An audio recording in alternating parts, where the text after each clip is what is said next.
Bro okay ఒక బియ్యంతో cook చేసి చూపించండి.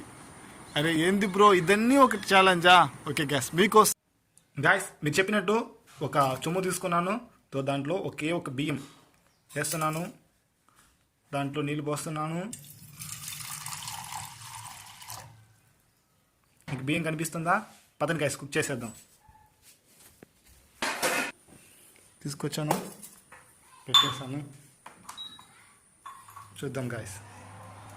మీకు కనిపిస్తుంది కదా ఒక బియ్యము ఇంకా బాయిల్ అవ్వడం స్టార్ట్ అయింది. చూద్దాం. అయ్యయ్యో బియ్యమే కనిపించడం లేదే. గాయస్ ఫైనల్గా ఒక బియ్యం అయితే బాగా కుక్ అయిపోయింది. ఇప్పుడు మనం దాన్ని తినేద్దాం. గాయస్ ఫైనల్గా ఒక బియ్యం అయితే కుక్ అయిపోయింది. ఓకే గైస్, టాస్క్ అయితే కంప్లీట్ అయిపోయింది. ఇంకొక టాస్క్తో ఇంకొక వీడియోలో కలుద్దాం. అంతవరకు బాయ్ గైస్.